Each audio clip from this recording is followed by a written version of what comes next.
Shalom à tous les amis. Les Kohanim sont une classe sacerdotale dans le judaïsme, descendant d'Aaron, le frère de Moïse. Le terme « Kohen » signifie prêtre en hébreu.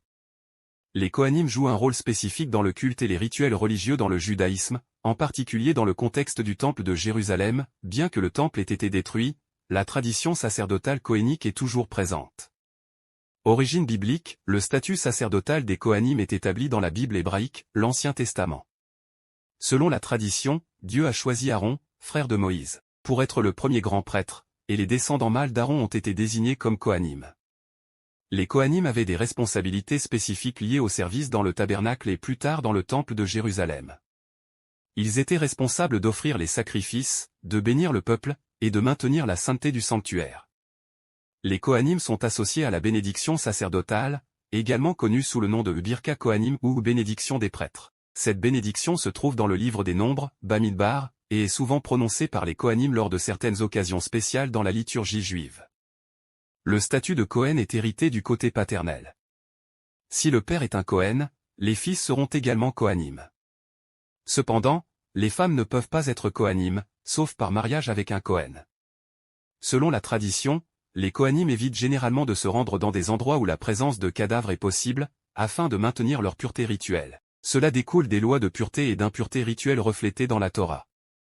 Bien que le temple de Jérusalem ait été détruit en 70 de notre ère, les Kohanim continuent d'avoir un statut particulier dans la communauté juive. Lors des services de prière, les Kohanim sont souvent appelés à monter sur l'estrade, bima, pour prononcer la bénédiction des prêtres, et ils peuvent également jouer un rôle symbolique dans certaines cérémonies, notamment lors de mariage et de bar mitzvah. L'Arche sainte, également connue sous le nom d'Arche de l'Alliance, est un objet sacré dans la tradition juive, décrit dans la Bible hébraïque, l'Ancien Testament. L'arche était un coffre recouvert d'or qui contenait les tables de la loi avec les 10 commandements, une urne avec de la manne et la verge d'Aaron. Origine biblique, l'instruction de construire l'arche est donnée à Moïse par Dieu sur le mont Sinaï, comme décrit dans le livre de l'Exode.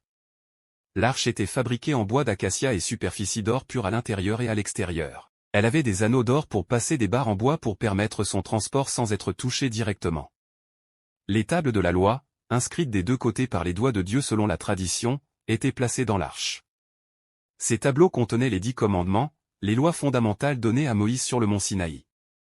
La verge d'Aaron, qui avait miraculeusement fleuri comme un signe de l'élection d'Aaron comme grand prêtre, était également déposée dans l'arche.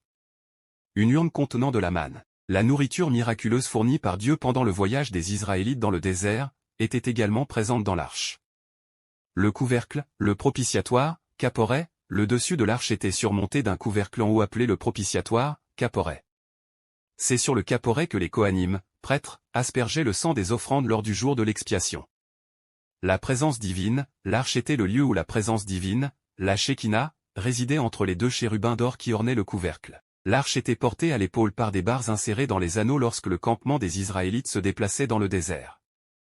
La Gemara est une partie du Talmud, un recueil central de textes sacrés dans le judaïsme rabbinique. Le Talmud est composé de deux parties principales, la Mishnah et la Gemara. Ensemble, ils forment un corpus de textes qui couvre la loi juive, halakha, la philosophie, la morale et d'autres aspects de la vie juive.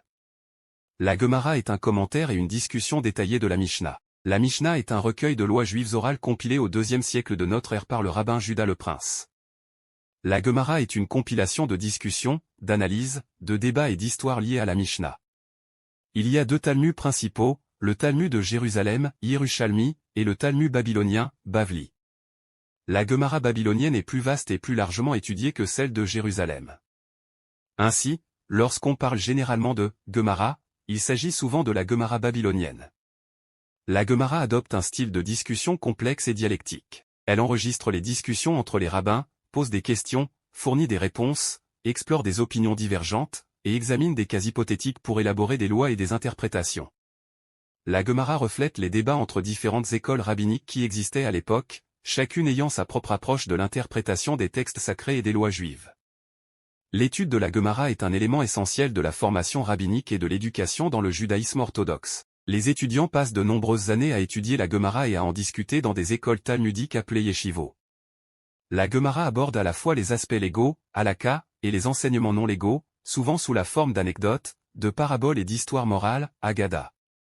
La Gemara est considérée comme une source fondamentale pour la compréhension de la tradition juive, et elle a eu une influence significative sur la pensée et la pratique juive à travers les siècles.